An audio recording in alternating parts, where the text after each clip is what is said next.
रात चांदनी हो गई, मुन्ना को नींद आ गई। सो जा मेरे राज दुलारे, परी रानी आएगी। रात चांदनी हो गई, मुन्ना को नींद आ गई। सो जा मेरे राज दुलारे, परी रानी आएगी। गांव में एक परिवार शांति से सो रहा था कि तभी उनका बेटा नींद में हंसने लगता है। मैं भी तुम्हारे साथ चलूंगा माँ, मुझे भी अपने साथ ले चलो। माँ, मुझे भी परी से मिलना है। तभी लड़के की माँ की नींद खुल जाती है और वो अपने बेटे को नींद से जगाती है। मुन्ना बेटे उठो, जाग जाओ। मुन्ना उठो। लड़का नींद से उठकर कहता है, माँ, मैं भी परी से मिलना चाहता हूँ। वो दूसरी माँ ने मुझसे कहा है कि वो जल्दी मुझे अपने साथ लेकर जाएगी और परी से मिलवाएगी। कौन दूसरी माँ? मैं तुम्हारी माँ हूँ। तुम नहीं माँ, मैं तो सपने वाली माँ की बात कर रहा हूँ।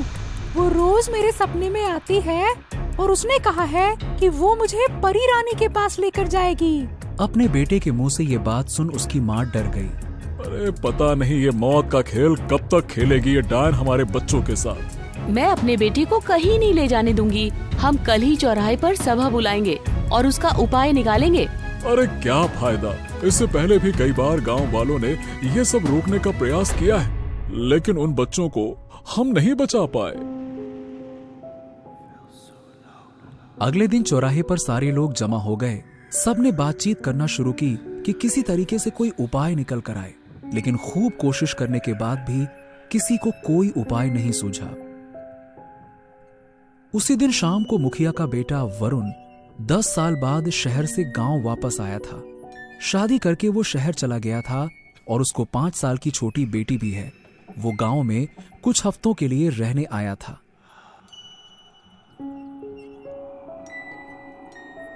अरे बेटा, तुम कब आए और बताया नहीं तुम आ रहे हो? हाँ पिताजी, हाँ। कितने साल हो गए ना आप सबसे मिले हुए। हाँ, हम सबको आपकी बहुत याद आ रही थी, बस इसीलिए हम बिना बताए चले आए सरप्राइज देने। और हाँ, ये रही आपकी पोती, इससे मिलिए। और पिताजी, हम कुछ दिनों के लिए यहीं रहेंगे। तभी वरुण की बेटी दादाजी दादाजी करते हुए मुखिया के पास आई। मुखिया ने बड़े ही प्यार से उसे गले लगाया और उसका सिर सहलाने लगा, लेकिन उसके मन में बेचैनी सी होने लगी। मुखिया ने अपने बेटे को वापस जाने के लिए बोला, लेकिन वरुण नहीं माना और अपने पत्नी के साथ कमरे में चला गया। अगले दिन वरुण अपने बेटी को लेकर गांव घूमने के लिए निकल पड़ा। गांव के लोग हैरत भरी नजरों से उन दोनों को देख रहे थे। वरुण को ये बात बहुत अजीब लगी। आगे जाकर गांव का एक बूढ़ा आदमी वरुण को मिला। अरे काका, कैसन हो काका? अरे पहचाना तो का? अरे हम वरुण, आपके बेटे अमन का बचपन का दोस्त। अरे पाए लागी काका, पाए लागी। कैसे हो बेटा? बड़े साल बाद आए हो गांव। और ये बच्ची कौन है? अरे काका, ये मेरी बिटिया निशा है। बस कल ही आया हूँ गांव। अब कुछ दिन यहीं आप लोगों के साथ रहूंगा, मजे करूंगा यहाँ पे। नहीं बेटा, जल्दी से जल्दी इस गांव से चले जाओ। अरे कहीं देर न हो जाए, चले जाओ। क्या? आप ऐसा क्यों कह रहे हो काका? क्या बात है? बूढ़ा आदमी बिना कुछ कहे वहां से निकल गया। वरुण ने जैसे ही घूमा और पीछे मुड़कर देखा तो उसकी बेटी कहीं गायब हो गई। वरुण बहुत डर गया। उसने निशा को बहुत ढूंढने की कोशिश की, लेकिन निशा उसे कहीं नहीं मिली। वो भागते भागते घर गया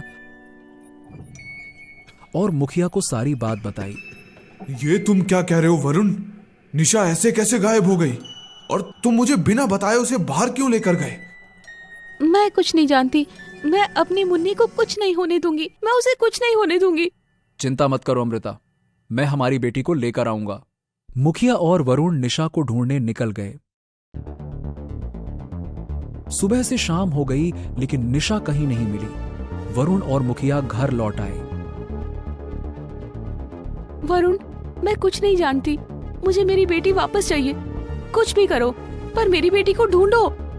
वरुण, निशा कहाँ है? तुम कुछ बोल क्यों नहीं रहे हो? कहाँ है हमारी बेटी? तुमने कहा था कि तुम उसे वापस लाओगे।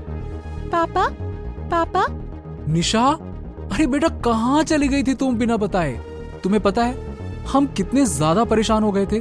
पापा, मुझे बाहर एक मासी मिली थी, वही मुझे अपने साथ लेकर गई थी। मैंने आपको आवाज भी दी थी, लेकिन आपने सुना नहीं।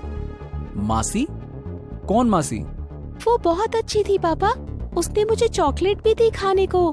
वरुण को लगा गांव की कोई औरत होगी जो निशा को खेलने के लिए लेकर गई होगी। अमृता निशा को ऊपर कमरे में लेकर जा रही थी, तभी निशा एक लोरी गुनगुनाने लगी। रात चांदनी हो गई, मुन्ना को नींद आ गई, सो जा मेरे राज दुलारे, परी रानी आएगी। ये लोरी सुनकर मुखिया के रोंगटे खड़े हो गए। वो डर से कांपने लगा। दूसरे दिन निशा की तबीयत खराब होने लगी। उसके पूरे बदन पर लाल मुहासे हो गए और बदन गर्म हो गया था। वरुण और अमृता बहुत परेशान हो गए। वो गांव के बड़े अस्पताल में चले गए। डॉक्टर ने इलाज किया और कुछ दवाएं दी, लेकिन इसके बाद भी निशा की तबीयत में कोई फर्क नजर नहीं आया और वो सोते समय भी वही लोरी गुनगुना रही थी। वरुण को ये सारी बातें बहुत अजीब लग रही थी। गांव के एक आदमी ने वरुण को बताया कि शायद निशा को किसी बुरी आत्मा का साया पड़ गया है। उस आदमी ने एक तांत्रिक के बारे में वरुण को बताया। वरुण इन सब बातों को नहीं मानता था, लेकिन अपनी बेटी के लिए उसने ऐसा करने की सोची। वो उस जगह गया जहां वो तांत्रिक रहता था। वरुण ने सारी बात तांत्रिक को बताई और उसे अपने घर लेकर आया। मुखिया ने तांत्रिक को देखा और वरुण से पूछा। वरुण ने सारी बात अपने पिता मुखिया को बताई। मुखिया ने इस बात का विरोध किया, लेकिन वरुण अपनी जिद पर अड़ा रहा और उसने हवन शुरू करवाया। हवन शुरू होते ही निशा अपने कमरे से बाहर आई। हैरान होने वाली बात यह थी कि निशा बिल्कुल ठीक थी। उस पे किसी बुरी आत्मा का साया नजर नहीं आ रहा था। वरुण ने पीछे मुड़कर देखा तो उसके पैरों तले जमीन ही खिसक गई, क्योंकि अमृता जमीन से कुछ फीट ऊपर थी और उसके बाल खुले हवा में लहरा रहे थे। उसकी आंखें लाल हो गई थीं। वो हवा में तैरते हुए मुखिया के पास गई और मुखिया को अपने हाथों से ऊपर उठाया। अब सच्चाई बताएगा कि नहीं? मैं तुझे अब नहीं छोड़ूंगी। अमृता कुछ कर पाती इससे पहले तांत्रिक ने उस पर भभूति फेंकी और उसे अपने मंत्र के जाल में पकड़ लिया। जब तक मैं इसे इसके किए की सजा नहीं दूंगी, मैं अमृता को नहीं छोड़ूंगी। बबम, ये कौन सी सच्चाई की बात कर रही है? मुखिया, जब तक तुम सच नहीं बताते, ये यहाँ से नहीं जाएगी। मुखिया ने बताया कि 30 साल पहले मुखिया को हीरे जवाहरात का बड़ा शौक था। एक दिन कुछ ढोंगी बाबा ने मुखिया को बताया कि उसके घर के पीछे वाले कुएं में जादुई खजाना है। जो कोई भी इस खजाने को पाएगा उसे आजीवन काम करने की जरूरत नहीं होगी, क्योंकि वो खजाना कभी खत्म नहीं होगा। खजाने की लालसा में उसने कुएं का सारा पानी बाहर निकाला, लेकिन खजाना नहीं मिला। बाबा, आपने कहा था कि खजाना मिलेगा, लेकिन वहां तो कुछ भी नहीं है। मूर्ख, ये कोई साधारण खजाना नहीं है। ये जादुई खजाना है। उसे पाने के लिए नरम मांस यानी किसी नवजात शिशु की बलि देनी होगी तुझे, समझा? मुखिया ये बात सुनकर डर गया। उसे कुछ समझ नहीं आ रहा था। कई दिनों तक उसने खजाने की बात मन से निकालने की कोशिश की, मगर उसकी लालसा उस पर हावी हो गई। एक दिन उसे पता चला कि गांव की एक कमला नाम की औरत ने एक बच्चे को जन्म दिया है। मुखिया के मन की लालसा और भी प्रबल हो गई। एक दिन मुखिया ने उसके घर के बाहर नजर रखी। रात के वक्त कमला अपने बच्चे को लोरी सुनाकर उसे सुलाने की कोशिश कर रही थी। रात चांदनी हो गई, मुन्ना को नींद आ गई, सो जा मेरे राज दुलारे, परी रानी आएगी। बच्चा सो जाने के बाद कमला भी सो गई। मुखिया चुपके से उसके घर में घुसा और उसके बच्चे को उठाया। बच्चे के रोने की आवाज सुन कमला भी जाग उठी। उसने देखा कि मुखिया उसके बच्चे को लेकर जा रहा है। उसने मुखिया को रोकने की कोशिश की। छोड़ मुझे, तेरे बच्चे की बलि से मैं सब कुछ पालूंगा। मुझे वो खजाना मिल जाएगा। मुखिया ने कमला को धक्का दिया और भागने लगा। कमला भी उसके पीछे पीछे भागने लगी। कमला के कानों में उसके बच्चे के रोने की आवाज लगातार आ रही थी, मगर थोड़ी देर में बच्चे के रोने की आवाज बंद हो गई। कमला समझ गई थी कि उसका बच्चा अब इस दुनिया में नहीं रहा और उसने भी अपना वहीं पे दम तोड़ दिया। इतना सब करने के बाद भी मुखिया को खजाना नहीं मिला। तब से मेरी आत्मा इस मुखिया से अपना बदला लेने के लिए तड़प रही थी। ये आपने क्या किया पिताजी? मुझे तो यकीन नहीं हो रहा है कि आपने एक मासूम बच्चे की जान ले ली, वो भी उस खजाने के लिए। छी, शर्म आती है मुझे कि आप मेरे पिताजी हैं। अब मैं भी तुम्हारे बच्चे को तुम्हारी आंखों के सामने मारूंगी, तब मेरा बदला पूरा होगा। देखो, मेरी अमृता और मेरी बेटी को छोड़ दो, चाहे तो मेरी जान ले लो, मगर उन्हें छोड़ दो। अमृता ने तांत्रिक का मंत्र जाल तोड़ा और वरुण की गर्दन पकड़ी और उसे ऊपर उठाया। कुछ ही पलों में वरुण की तड़प तड़प कर मौत हो गई। मैं तुम्हें नहीं मारूंगी मुखिया, तू जिएगा और अपने आप को कोसता रहेगा कि तेरे बेटे की मौत की वजह तू है। ऐसा कहकर कमला ने अमृता का शरीर छोड़ दिया। अमृता को जब सारी सच्चाई पता चली तो उसने वो गांव छोड़ दिया और अपनी बेटी को लेकर शहर चली गई। मुखिया को अपने किए पर बहुत पछतावा हुआ। उसने अपनी आंखों के सामने अपने बेटे को मरता हुआ देखा था। कुछ दिनों बाद उसे रात के वक्त हमेशा कमला की लोरी कानों में सुनाई देती। रात चांदनी हो गई, मुन्ना को नींद आ गई। सो जा मेरे राज दुलारे, परी रानी आएगी। एक दिन गांव वालों को मुखिया की लाश मिली, वो भी पंखे से लटकती हुई। अब ये आत्महत्या थी या कुछ और, ये अब तक राज ही है। गोवा, जो करोड़ों लोगों की पहली पसंद है, खासकर नई जनरेशन के लोगों की, उनकी ख्वाहिश ही गोवा पर आकर रुकती है। वैसे तो पूरा गोवा ही लोगों के लिए आकर्षण का केंद्र है, खासकर शोर और शराब से भरे हुए गोवा के बीचेस। लेकिन इसके अलावा एक ऐसी जगह है जो शोर से कोसों दूर खामोशी से घिरा हुआ है। साउथ गोवा स्थित सेंट मॉल के एरिया में बसे हुए डिमेलो हाउस। इसकी वजह है इस घर के भीतर रहने वाली वो खौफ जो चीखों के रूप में घर से बाहर आती है और इंसान का दिल दहलाने के लिए काफी है। उस घर के आतंक का आलम यह है कि उसके आसपास के लोग भी वहां से चले गए हैं और वहां पर दोबारा कोई प्रॉपर्टी बिकी भी नहीं।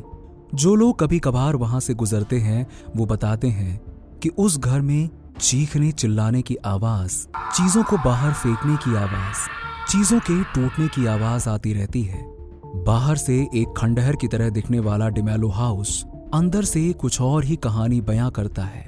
जगह जगह कांच के टुकड़े, टूटे हुए बल्ब, फटे हुए सोफे और दीवार पर जमे हुए खून से लिखे हुए निशान, लीव माय हाउस। एक दिन उस घर से बहुत जोरों से चीखने चिल्लाने की आवाज आ रही थी। उन दोनों ने एक दूसरे का कॉलर पकड़ा हुआ था और लगभग घसीटते हुए दोनों सीढ़ियों से नीचे उतर रहे थे। पीटर ने थॉमस को धक्का देते हुए कहा, ये क्या कर रहा तुम, हमको छोड़ो। थॉमस बोला, तुमको तुम्हारा औकात दिखाने ले जा रहा है। तुम्हारा कोई हिस्सा नहीं इस घर पे। अभी तक तुमको घर पे रहने दिया, एहसान किया, अब निकलो हमारे घर से। पीटर गुस्से में आगे आया और उसने थॉमस को पीछे की तरफ धक्का दिया और बोला, तुम अपनी औकात में रहो। ये पूरा घर मेरे फादर ने मेरे नाम किया है। अरे तुम कौन होता है हमको यहाँ से निकालने वाला? ये घर हमारा है और हम इसको लेकर रहेगा। इतना कहते हुए एक बार फिर से पीटर ने थॉमस को धक्का दिया और थॉमस कुछ सीढ़ियों से नीचे लुढ़क गया और उसे चोट लगी। इस बात से थॉमस बहुत ज्यादा बौखला गया। उन दोनों के झगड़े की आवाज इतनी ज्यादा थी कि घर के बाहर तक आवाज सुनाई दे रही थी। ये रोज का ड्रामा था, इसलिए कोई भी इस मामले में इंटरफेयर नहीं करना चाहता था। लेकिन शायद ये मामला रोज की तरह नहीं था। आज थॉमस को नींद नहीं आ रही थी। वो सोच रहा था कि आखिर क्या किया जाए इस पीटर का, और तभी उसके दिमाग में आता है एक आइडिया। थॉमस समझ गया कि इसके अलावा और कोई ऑप्शन नहीं है। ऊपर सीढ़ियों से पीटर के कमरे की तरफ जाते हुए थॉमस के चेहरे पर गुस्सा साफ दिख रहा था। पीटर के कमरे में जाकर उसने लगातार कई फायरिंग की और पीटर को हमेशा हमेशा के लिए खामोश कर दिया। कुछ देर छटपटाने के बाद पीटर की मौत हो गई। थॉमस पीटर की लाश को खींचते हुए गार्डन में लेकर आया। वहां उसने एक बड़ा सा गड्ढा बनाया और फिर पीटर की लाश को गड्ढे में डालकर दफनाकर बड़े ही आराम से घर के भीतर चला गया। उस वक्त तो थॉमस ने बहुत बहादुरी दिखाई थी, लेकिन उसे अब डर सताने लगा था। आखिर में कई दिनों बाद थॉमस ने घर से बाहर निकलने की हिम्मत की और गार्डन में आकर खड़ा हो गया, जहां उसने पीटर की लाश को दफनाया था। वहीं खड़े खड़े वो काफी देर तक उस जगह को देखता रहा कि तभी एक पड़ोसी ने आवाज लगाई, कैसा है थॉमस माय सन, कैसा है? थॉमस घबरा गया। I am good uncle, I am good, how are you? I am fine my son, I am fine. जरा पीटर को बुलाना, पीटर से कुछ इम्पोर्टेंट बात करनी है। पीटर का नाम सुनते ही थॉमस की हालत खराब हो गई कि तभी अंकल ने दोबारा कहा, क्या हुआ? पीटर कहाँ है माय सन? हाँ वो पीटर वो अपना हिस्सा लेकर दूसरी सिटी में रहने को चला गया है। अंकल को इस बात पर यकीन तो नहीं हुआ, लेकिन फिर भी वो चुपचाप वहां से चले गए। थॉमस ने इस बात को अब पीटर के गायब होने की वजह बना ली। जो कोई भी पूछता वो यही बताता कि पीटर अपना हिस्सा लेकर जा चुका है। धीरे धीरे करके थॉमस के भीतर का गिल्ट और डर खत्म हो गया था। एक रात थॉमस पार्टी करके बहुत देर से घर लौटा। पीटर की मौत के बाद पहली बार वो इतना एंजॉय करके आया था, बहुत खुश था। उस रात थॉमस गहरी नींद में सो चुका था कि तभी उसके कमरे का झूमर जोर जोर से हिलने लगा। थॉमस ने धीरे से अपनी आंख खोली और करवट लेकर झूमर की तरफ देखने लगा, लेकिन तब तक झूमर बिल्कुल शांत हो गया था। शायद थॉमस ने कुछ ज्यादा ही पी लिया था, जिस वजह से उसका दम घुट रहा था। वो तुरंत उठकर बैठ गया और कमरे से बाहर आकर ताजी हवा लेने लगा। तभी उसकी नजर उस जगह पर गई जहां उसने पीटर को दफनाया था। थॉमस की होठों पर मुस्कुराहट आ गई और उसने नफरत से कहा, my dear brother, I am sure अपनी प्रॉपर्टी पर इस तरह से परमानेंट सोना तुमको भी अच्छा लग रहा होगा। Good night, sleep tight. इतना बोलकर थॉमस पीछे पलट गया कि तभी उसे 2-3 कुत्तों के जोर जोर से भौंकने की आवाज आई। थॉमस ने जैसे ही पीछे पलट कर देखा तो उसने पाया कि 2-3 कुत्ते पीटर के दफनाए हुए जगह की ओर देखकर गेट के बाहर से ही जोर जोर से भौंक रहे हैं। थॉमस ने हंसते हुए कहा, पीटर, इन कुत्तों को भी तेरा यहाँ रहना अच्छा नहीं लग रहा भाई, तो भला मुझे कैसे लगता? फिर वो वापस घर के भीतर चला गया। थॉमस के वहां से जाते ही वो कुत्ते धीरे धीरे रोते हुए बिल्कुल खामोश हो गए और आसपास की झाड़ियों में छुप गए, लेकिन लगातार वो अभी भी लाश वाली जगह की तरफ देख रहे थे कि तभी धीरे धीरे वहां की मिट्टी में दरार आने लगी और एकदम से जोर से विस्फोट हुआ और 2 खून से सने हुए हाथ भीतर से बाहर निकले। फिर रेंगता हुआ वो जमीन पर आकर खड़ा हो गया। उस पर नजर पड़ते ही कुत्ते वहां से दुम दबाकर भाग गए। थॉमस अपने कमरे में सुकून से सोया हुआ था कि तभी किसी ने एकदम से उसकी चादर खींचकर हटा दी। थॉमस एकदम से घबराकर उठकर बैठ गया, आसपास देखने लगा, लेकिन आसपास कोई नहीं था। थॉमस को लगा कि शायद उसका वहम है। वो वापस चादर ओढ़कर सो गया, लेकिन ये थॉमस का वहम नहीं था। उसके कमरे की दीवार पर एक बड़ा सा साया नजर आ रहा था। धीरे धीरे करके दीवारों में दरारें आनी शुरू होने लगी, लेकिन हैरानी की बात थी कि थॉमस को कुछ सुनाई ही नहीं दे रहा था। घर का एक एक सामान टूट रहा था, कांच बिखर रहा था, दरवाजे खिड़कियां टूट रही थी, पर इन सब से बेखबर थॉमस गहरी नींद में सोया हुआ था। अगली सुबह जब थॉमस उठा तो उसके होश उड़ गए। उसकी नजर अपने बेड के सामने वाले दीवार पर पड़ी, जहां पर खून से लिखा हुआ था, leave my house else die. ये देखकर थॉमस डर के मारे जहां था वहीं जमा रह गया।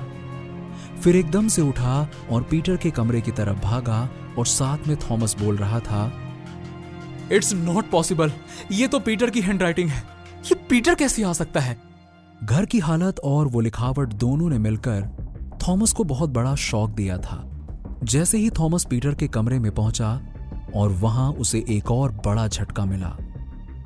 थॉमस ने देखा कि पीटर का कमरा बिल्कुल साफ सुथरा और वेल मैनेज तरीके से है। कमरे के लाइट्स ऑन है, पंखा चल रहा है। कमरे में पहुंचते ही थॉमस को तेज ठंड का एहसास हुआ। ऐसा लगा जैसे वो किसी बर्फीली जगह पर पहुंच गया हो। उसे अपने रोंगटे खड़े होते हुए महसूस हुए और साथ ही उसे कमरे में किसी के जोर जोर से सांस लेने की आवाजें साफ सुनाई दे रही थीं। तभी उसके कानों में एक चुभती हुई सी आवाज आई, जैसे कि कोई बिल्कुल उसके कान के नजदीक आकर बोला हो, मैं वापस आ गया हूं अपनी प्रॉपर्टी लेने के लिए, माय डियर ब्रदर। इतना कहने के बाद उस आवाज में गुर्राहट महसूस होने लगी। थॉमस के पैर डर के मारे कांपने लगे। उसने धीरे से गर्दन को पीछे करके देखा तो पीछे कोई नजर नहीं आया। थॉमस तेजी से वहां से भागा और नीचे आकर अपने कमरे में छुपकर बैठ गया। लेकिन वही आवाज उसके कानों में फिर से सुनाई दी। What happened, my dear brother? मैं ये क्या देख रहा हूँ? अरे तुम तो डरा हुआ है। अरे देखो ना, मैं तो दूसरे शहर से आया हूँ। तुमने जो मुझे मेरा हिस्सा दिया था, उससे मेरा बिजनेस बहुत अच्छा चल रहा है और अब मैं तुम्हें अपने साथ लेकर जाने आया हूँ। थॉमस ने घबराते हुए कहा, no no no no no no no no, मुझे माफ कर दो, मुझसे गलती हो गई। प्लीज मुझे माफ कर दो, मुझे माफ कर दो, मेरे से गलती हो गया, प्लीज मुझे माफ कर दो। पीटर की गुर्राती आवाज आई, नो, ये पूरा डिमेलो हाउस मेरा है। मैं अपनी ये पूरी प्रॉपर्टी लेकर रहूंगा, इसीलिए तो मैं वापस आया हूं। थॉमस कुछ देर तक तो पसीने में भीगा हुआ इसी कंडीशन में बैठा रहा। फिर धीरे से उसने पीछे पलटकर देखा तो उसकी आंखें बड़ी हो गईं। पीछे उसे खून से सना हुआ और सड़े हुए बॉडी के साथ पीटर नजर आया। उसकी गर्दन टेढ़ी थी, हाथ पैर भी टेढ़े थे और आंखों के आसपास खून के मोटे मोटे धब्बे थे, मानो वो खून के आंसू रो रहा हो। थॉमस ने धीरे धीरे करके नीचे की तरफ देखा तो उसकी छाती पर वही गोलियों के निशान थे जहां पर थॉमस ने उसे मारा था। थॉमस हाथ जोड़कर सॉरी बोलने लगा और सॉरी बोलते बोलते बेहोश होकर फर्श पर गिर गया। रात के 3 बजे जब घड़ी ने 3 बार बेल बजाई तब थॉमस की आंख खुली। उठते के साथ ही पीटर ठीक उसके सामने था। पीटर को एकदम अपने सामने देख थॉमस इतना डर गया कि उसे हार्ट अटैक आ गया और वो वहीं पर मर गया। ये मेरा घर है। नहीं, ये मेरा घर है, तू इडियट है। अरे फादर ने मुझे ये घर दिया था। नहीं, तूने साजिश की थी। मैं तुझे अपने रास्ते से हटा दूंगा, उससे पहले मैं तुझे मार डालूंगा। अच्छा, तू मुझे मारेगा? हाँ, मैं मार डालूंगा। हिम्मत है तो हाथ उठा। अरे हाथ उठा की बात करता है, रुक जा, मैं तेरे को बताता है। अच्छा, तेरी इतनी हिम्मत, इडियट कहीं का। अगली सुबह इन्हीं आवाजों के साथ पूरा डिमेलो हाउस गूंज रहा था। इस बार पड़ोसी उनके घर के अंदर गए। उन्हें डर था कि कहीं कोई एक दूसरे को कुछ कर ना दे, लेकिन जब वो अंदर गए तो उन्होंने देखा थॉमस जमीन पर गिरा हुआ मरा पड़ा है। लेकिन घर के सभी कोनों से उन दोनों भाइयों की लगातार आवाज आ रही है जो गुस्से से भरी हुई थी। उसके बाद से कोई उस घर के भीतर नहीं गया। उससे पहले मैं तुझे मार डालूंगा। अच्छा। मुंगेरी लाल की चाट की दुकान के बाहर 2 आदमी बात कर रहे हैं। सुना है जंगल की गुफा में एक बहुत शक्तिशाली बाबा है। हाँ, किसी की जान लेना और उसकी आत्मा को वश में करना उसके बाएं हाथ का खेल है। काला जादू का सौदागर है। तंत्र मंत्र की सिद्धि से वो किसी की जिंदगी बना भी सकते हैं और बिगाड़ भी सकते हैं। मुंगेरी लाल को किसी ऐसे ही आदमी की तलाश थी। उस रात मुंगेरी लाल 2 बजे अकेले जंगल के अंदर जाता है। जंगल के बीचों बीच एक गुफा होती है जहां से जोर जोर से मंत्र चिल्लाने की आवाजें आती है। शायद इसी गुफा में काला जादू करने वाला बाबा रहता है। अंदर जाऊं या नहीं? गुफा से मंत्र जाप करने की आवाज आनी बंद हो जाती है और वो बाबा मुंगेरी लाल को आवाज देने लगता है। क्या सोच रहा है मुंगेरी लाल? अंदर आजा। मुंगेरी लाल गुफा के अंदर डरते हुए जाता है। सामने से खून की धार आ रही थी। खून देख के डर लग रहा है। अभी एक छोटी बच्ची की बलि दी है। जल्दी बोल, क्या काम है? बाबा आपको मेरा नाम कैसे पता चला? और मैं गुफा के बाहर खड़ा हूँ, वो आपको कैसे पता? और भी बहुत कुछ जानता हूँ। 2 साल पहले तूने अपने ही दोस्त को पहाड़ से धक्का देकर मार दिया था ना? तू शादीशुदा होने के बाद भी दूसरी औरतों के साथ बिस्तर गरम करता है। और बस बाबा, बस और कुछ मत बताओ। जल्दी बता, यहाँ क्या काम है, वरना तेरे पास खड़ा शैतान तुझे मार देगा। पर यहाँ तो कोई नहीं खड़ा है। तभी मुंगेरी लाल की कोई गर्दन पकड़ लेता है और हवा में उठा लेता है। मुंगेरी लाल छटपटाता रहता है। तभी बाबा एक इशारा करते हैं और मुंगेरी लाल की गर्दन छूट जाती है। वो जमीन पर जा गिरता है। यकीन हो गया? जल्दी बता, क्या काम है? बाबा, मैं पिछले 7 साल से चाट बेच रहा हूँ, पर जिंदगी में आगे नहीं बढ़ पा रहा हूँ। और जो मेरे बाद आए थे, आज उनके पास बंगला है, गाड़ी है, सब कुछ है। तो तुझे भी जिंदगी में आगे बढ़ना है? नहीं, जो मेरे सामने बड़ी बड़ी डींगे मारता है, उन्हें बर्बाद होते हुए देखना है। ठीक है, ये नींबू ले। जिससे तुझे जलन होती है, उसके ऊपर ये नींबू फेंक देना। ठीक है बाबा। और नींबू फेंकने से पहले ओम फट स्वाहा, इसका बेड़ा गर्क हो, ये मंत्र का जाप करके फेंकना। जी बाबा। मुंगेरी लाल नींबू लेके चला जाता है। मुंगेरी लाल, तेरी खैर नहीं। अगली सुबह मुंगेरी लाल चाट की दुकान पर बैठा था। उसकी दुकान पर सत्यम नाम का पुराना ग्राहक आता है। और मुंगेरी लाल, हमारे लिए एक चाट तो बनाओ। अभी बना देते हैं। क्या बात है, आज बहुत खुश लग रहे हो। हाँ, बहुत खुश है। अरे, हमारे घर का लोन 2 साल में ही खत्म हो गया है और ऑफिस में मैनेजर का पोस्ट भी मिला है। बहुत खुश हो गए। अब किसी बात की कोई चिंता नहीं है। हम तो अभी भी भाड़े के ही घर में रहते हैं। अच्छा ये बताओ, पगार पानी भी बड़ा होगा है? मुंगेरी लाल, पूछो मत। अरे भाई, 1.5 लाख महीना और 2 महीने के बाद बाहर गांव जाने वाला हूँ अपने बीवी बच्चों के साथ।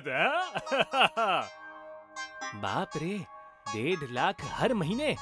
मेरा तो मुश्किल से 20,000 ही बनता होगा और खाने वाले 6। इसका क्या, बीवी बच्चे और ये। अरे भाई, कहाँ खो गए? आते हैं हम। हैं? 5 साल पहले चपरासी की नौकरी करता था और अभी लखपति बन गया और मैं यहीं का यहीं रह गया। अब से इसकी जिंदगी नरक कर दूंगा। हाँ। मुंगेरी लाल बाबा का दिया हुआ नींबू निकालता है, मंत्र का जाप करता है और उसके ऊपर फेंक देता है। सत्यम अपने घर पहुंचता है और उसके दरवाजे पर एक आदमी आता है। ये सत्यम तू ही है ना? जी। 2 दिन के अंदर ये घर खाली कर दे। जैसे तूने ये घर लिया है वो फ्रॉड था। तेरे जैसे ही 4-5 लोगों को इसने यही घर बेचा हुआ है। क्या? तभी सत्यम को बॉस का कॉल आता है। सॉरी सत्यम, मैंने वो पोस्ट दूसरे एम्प्लॉय को दे दी। नेक्स्ट टाइम आपका देखते हैं। अरे पर सर, एक पल में सत्यम की दुनिया ही बदल गई। सत्यम कुछ समझ नहीं पा रहा था। अचानक से सत्यम अपने घर के बाहर चलने लगा, जैसे सत्यम का शरीर उसके बस में था ही नहीं। सत्यम खुद से बड़बड़ा रहा था, क्या मेरी पत्नी किसी और के साथ घूम रही है? तू पागल है, वो बस मुझे प्यार करती है। सब लोग सत्यम को अजीब तरीके से देख रहे थे। सत्यम चलते चलते एक पार्क में पहुंच गया।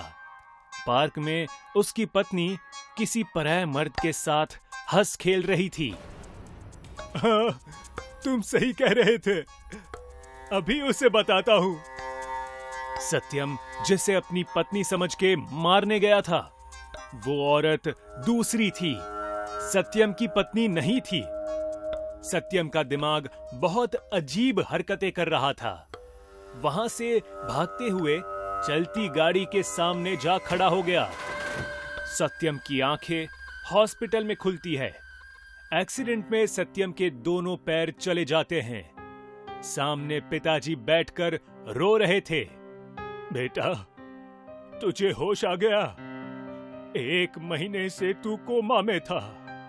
तेरी ये हालत देख के बहू ने आत्महत्या कर ली और चुटकी का भी कोई अता पता नहीं है बेटा।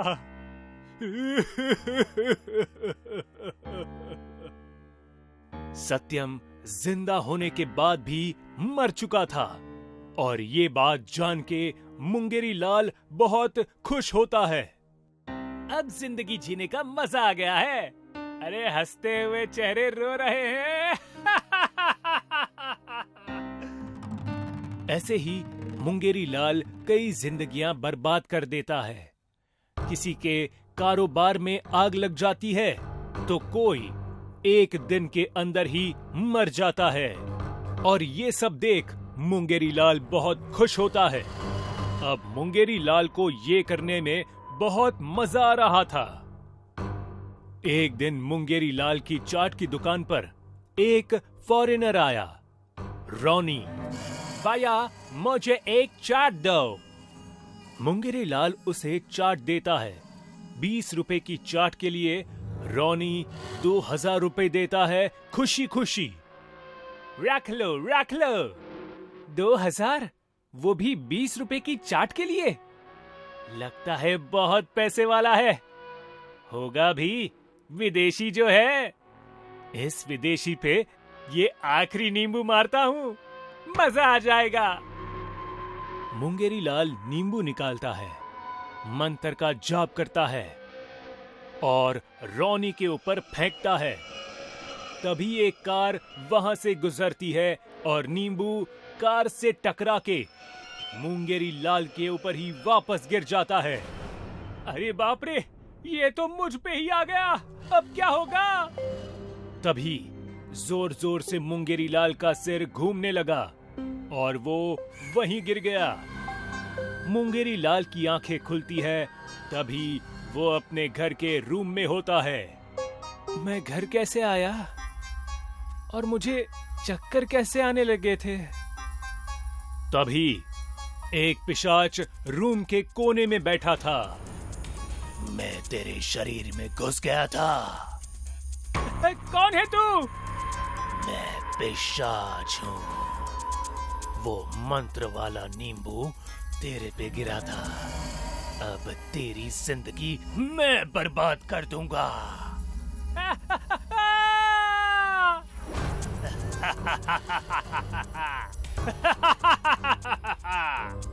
मुंगेरी लाल जोर जोर से चीखने चिल्लाने लगा और पिशाच जोर जोर से हंस रहा था।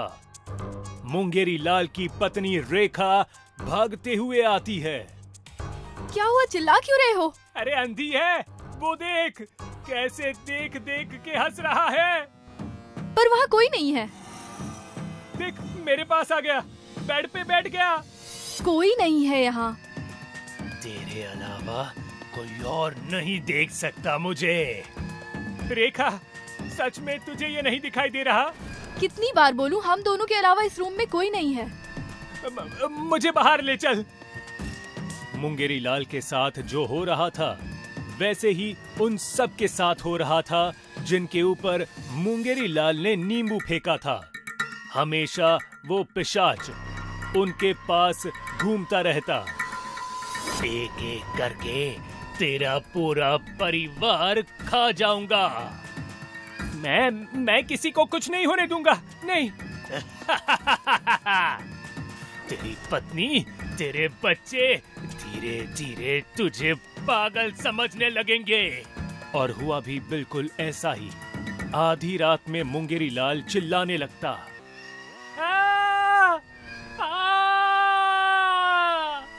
अकेले में खुद से बातें करते, हंसता रोता गुस्सा करता।